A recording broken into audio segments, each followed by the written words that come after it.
Hey guys, and welcome to another Factorio Friday Facts discussion.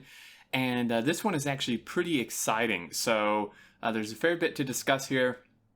As you can see, title is Plans for 016. So already, when I first read this got me pretty excited because, they're kind of stabilizing 015 and, maybe was wondering what was going to happen for 16, what all the plans were. And they do go over this here. And there's, like I said, some very exciting stuff. So we'll start off, and this part is actually fairly interesting, which I'd like to share some thoughts on, and I'm sure you guys do as well. So, hello, I can't believe that we have been able to produce a post every Friday for 200 weeks without missing a single one. So that is really impressive. We are Friday Facts 200. That 200 weeks, that is...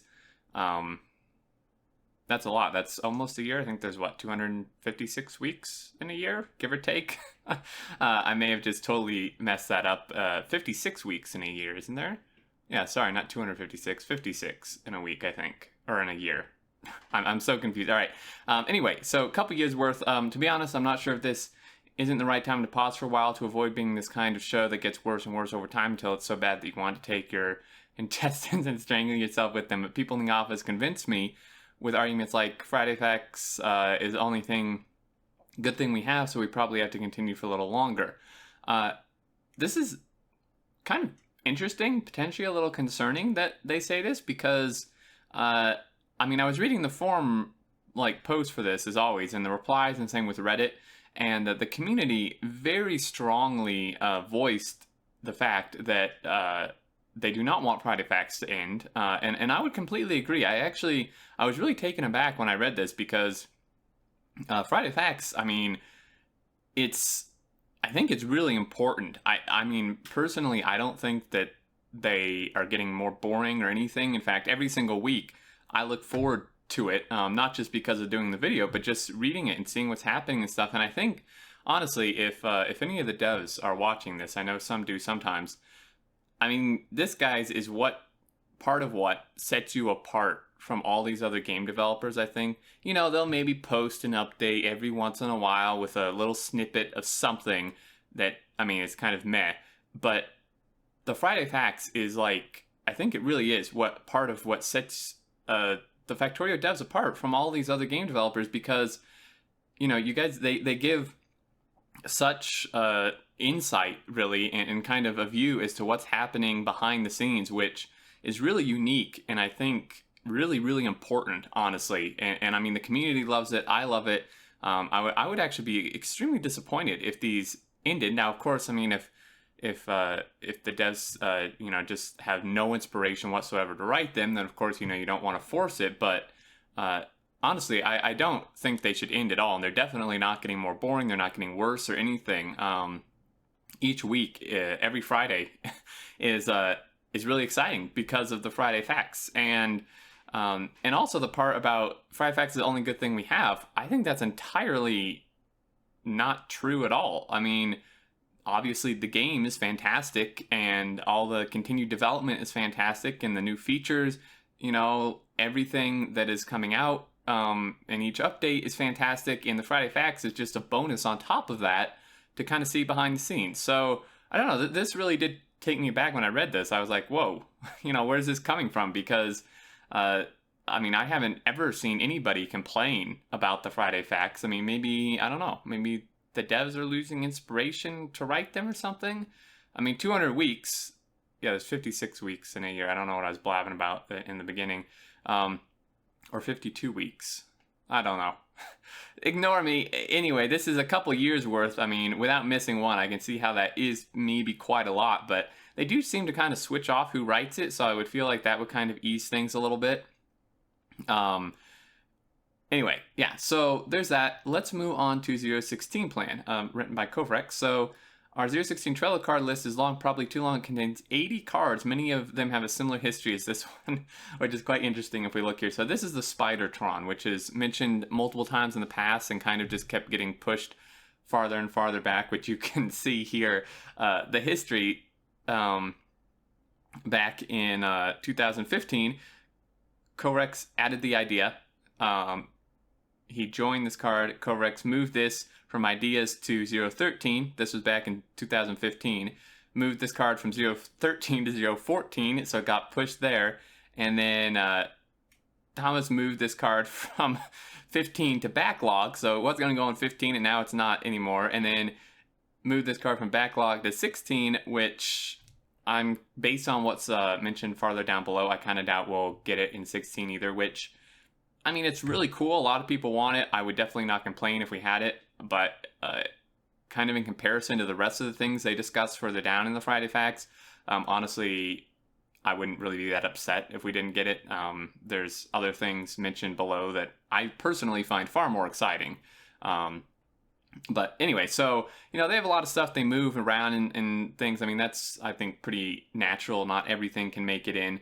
The main reason I'm showing this is that it is almost certain that some of these tasks will be pushed again to next version or away completely. It depends how fast will the work on more important things progress. So they kind of give a list here for plans and stuff for 016, which I think is really cool that they're kind of giving us at least a very general idea of what is kind of planned or may be coming in 16. So good things are artillery train, which sounds really cool. I'll be really interested how they actually end up doing that, because you know, there's multiple different ways it could be done, which honestly I feel like, depending how it's done, could either make it or break it, in terms of you know, whether it's good, whether it's bad, whether it's fun or not, you know, because there's a lot of different options you could do with that. So the GUI UX improvements, which was discussed a while ago, which I think should definitely be good for sure. Mod portal improvements, rewrite, thank God. The mod portal, in terms of like it's, in terms like visually and in terms of just, you know, how it looks when you go there, I don't think it's bad at all. Like once you're there, it's pretty damn good, I think. But the problem is, anyone who's messed with the mod portal, the thing just doesn't work. Like, I mean, once you get there, it works pretty good, but like probably about 40% of the time, it just won't even load. Like it just brings up a page error and just won't even load. And then pretty much 100% of the time, it takes a good like 15 seconds to even load it up if it does load. And, you know, I mean, that's on, you know, high-speed internet. It's not like the internet's slow. So definitely a rewrite there would be fantastic. Map generation improvements related to the updated high-res trains and decoratives. This is super exciting and discussed even more farther below, which is really what I'm very, very happy about in this Friday Fact. So then there are optimizations we want to tackle, mainly these. This is also very exciting. So train pathfinding, collision checks, optimizations, fantastic, because the train pathfinding and especially the collision checks, I think, are still fairly heavy. I mean, they were improved, I think, a bit in 015, but definitely could use some more improvement, which is great. Additional smoke-related optimizations, thank you. Smoke is actually, I think, fairly heavy on performance. Lamp-related optimizations, item stack optimization, optimization of electrical network, which is awesome. For example, in the Mad Science series, once in a while, the electrical network will be taking like over 1 millisecond game update alone, which seems extremely high. So optimizing this would be great. Let's see, optimization of logistics robot movement, which I'll go into that a little more in a second. Group multiple item icons to one sprite in order to optimize rendering of saturated belts.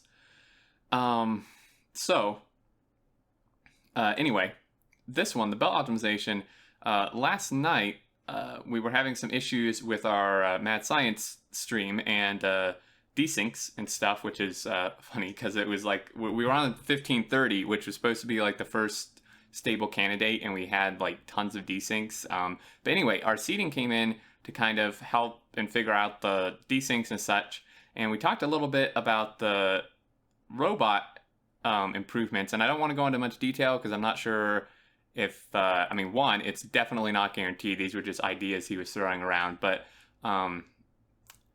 if things work out and it does get implemented how he wants, and like his idea gets approved and stuff, there could be the potential for robots to be optimized by 4 or 5 times, like being 4 or 5 times more optimized or efficient game performance wise than they are now, which when you think about it is pretty ridiculous, because even now you can do a lot with robots unless you just make horribly inefficient, like massive networks with like 30,000 robots, which will kill your game. But making them like 4 or 5 times better than they are now in terms of game performance is huge.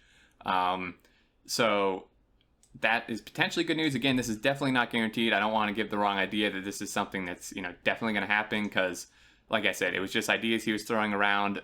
But, you know, he said if they do get approved and agreed upon, then he'll just do it. So that could potentially be really good. And then there are several tweaks planned, like find a way to show connected rails plus pipes in a blueprint. That would be great. Confirm blueprint deletion. Fluid squashing or squishing in pipes. I'm guessing this means like, great. Now, I can't even remember the word. Squashing. I think this means sloshing. There we go. Sloshing. Fluid sloshing, I think, is what this is supposed to mean. And that's part of what, or a lot of what the, why pipes are so performance intensive and stuff in fluid boxes. So if this is improved, that would be huge. Map interaction improvements, fantastic. There are also these semi-bugs with small things like train blocks, its own path with chain signals, programmable speakers, global playback only apply for people on that force, electric network UI, weird with lots of accumulators. So now we go down to map generation. So the current terrain generation tends to make a world that looks the same everywhere, which I would agree is fairly true. I mean, there's a little bit of variation sometimes, but in general, that is true. With the goal of making exploration more rewarding, we've been working on a branch called MapGen Fixes, which introduces some new biomes, new decoratives, and changes to the way things are distributed. I've been tasked with fixing up the obviously screwy parts, and this is written by Tugos. So bad with names. I apologize. So that this can finally get merged to master, and others can start testing and giving their feedback. On the one hand, this kind of work is fun. You have a bit of artistic freedom, but, you know, to summarize, essentially, since you have no right answer, it's not as easy as just like going in and writing like one test thing and just having your job done. You know, you kind of have to play with it back and forth. But anyway, you created a map preview generator, which is really cool. In the interest of being able to compare against maps generated with the current version of Factorio, I got the map preview generator merged early. In fact, it's already available in 0.15. So you can use this command here and adjust path to Factorio binary as needed. And this will kind of just do a map preview, which is really cool. It shows like without the resources, but so just the terrain and water and stuff, which is really nice. The above map is 900 by 900 pixels and has a resolution of 4 meters per pixel, so is 3.7 kilometers or kilometers on a side. To get some sense of scale, a medium-sized factory with mining outputs could easily extend to the edge, but to cover the entire area would be rather impressive. If you make very zoomed out map, scale 32 is the maximum supported for 15, you may notice it takes a long time to generate the preview. On 16, this will be taken care of by refactoring the terrain generation system to operate at arbitrary scales instead of always generating 32 by 32 tile chunks. So essentially, to understand how this works, you know, it has to calculate the value of several variables: elevation, temperature, humidity, and a few other things for every point on the map. It's done by sampling the noise function, because they use, I think it was mentioned up here, somewhere up here, they use like a noise, what is it, like Perlum noise to generate maps. And I think based on what's further down here, programmable noise, so here you go. They're working on improving that or even changing the way it's done. So it does this, and then one chunk at a time, correcting results is the first step, making sure entities don't overlap, replacing combinations, tiles that we don't have good transition graphics for. This is where we enforce that the only thing that can be adjacent to water is grass, because that's the only transition we have graphics for, which happens to be something the art guys are working to rectify. Awesome. For the sake of making a map preview generator fast and simple, only the first step is done. So programmable noise, and this is where it gets interesting and pretty exciting. So one of the things that I dislike about how Factorio map generation works, even before I was hired to improve it, was that once you've expanded your base to a certain size, exploration of the map ceases to be interesting. At an extreme scale, this Yeah, uniformity is exceedingly obvious, but is also apparent at realistic factory scales. There are no especially large lakes to work your way around, and different parts of the map don't really have any unique character. Take, for instance, the super zoomed out map, 32 tiles per pixel, which is actually huge. In part, this is due to the underlying noise functions we use not being very flexible. Now, this is vanilla generation. I think RSO changes this because, like, the sending supporters to Space series and other series, I've done other series I've seen other people do, I have noticed that the lakes are, like, bigger and more varied and, you know, actually fairly interesting. It definitely looks better than this. So, I don't know if that's, maybe this is just, like, default settings they're showing here, or maybe part of it is that I use RSO, I'm not sure, but improving this in vanilla either way would be great. So the function to calculate elevation, for example, is defined by a very small number of variables, including C, number of octaves, and persistence. So I'm just going to kind of summarize this. It's a lot of kind of technical stuff. The simple specification does a pretty good job of generating random-looking worlds, but it doesn't give as much control as I would like. In order to efficiently calculate terrain, a lot of the low-level code is dedicated to caching noise values and vectorizing calculations on them. So I've created an assembly like language for specifying the steps to produce noise.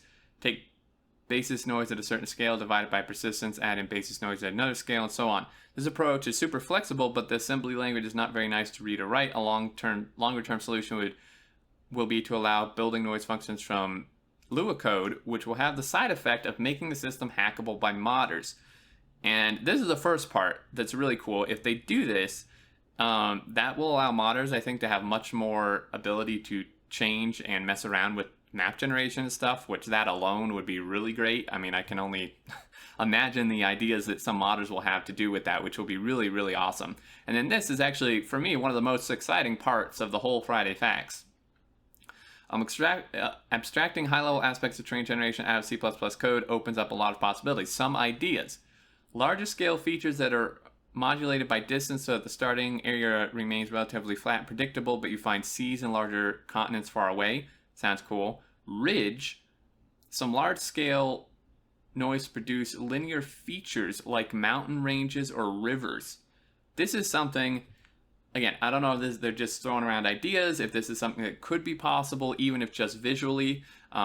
Like, even if it's just visually, even if you can't, like, I mean, if you could build on it or something, that'd be fantastic. But even if it's just visually, like the rock, I mean, I'm trying to differentiate, you know, like the big rocks or whatever in game. I mean, you obviously can't, like, you know, play something on them, but you can get rid of them, and, you know, you can, you know, hit them and mine them, and they're visually, you know, visually look like they give depth and stuff. Being able to do like mountain ranges or rivers, I think this would add so much to the game, because I mean, the factory building part of the game, I think, is, I mean, really, I mean, obviously, it's great. I mean, the factory building part of the game is absolutely fantastic, obviously. However, I do feel that the landscape and stuff, even though that's not what it's necessarily about, but, I mean, you do play on the map all the time, obviously. So, I feel like the landscape, having improvements to that in the map, would actually add a huge amount to the game. Having some sort of, you know, linear features like mountain ranges or actual rivers and stuff would just be so awesome. I mean, this is something I wanted, and I think many other people have wanted for a very long time. Like I said, even if it's just visually, would just add so much depth, I think, to how it works. You know, imagine if you have to, you know, maybe build a railway around a mountain, or if there's actual rivers, you know, maybe build a bridge over the river, or, you know, maybe blast your way through a mountain to get to where you need to go. Something like that, I think, would just add a ton to the game. Altering the input to some noise layers with the output of another noise function, this can warp landforms in a way that looks a bit like the result of plate tectonics, which would be super cool. Related to this, we are also working to make the world seem a bit less flat, but that is probably better left for another Friday Facts. So again, a bit less flat would be great. You know, that just adds more to the game, honestly. So this was a bit longer, but a lot to discuss here. I'm very, very excited for the potential of the map generation stuff.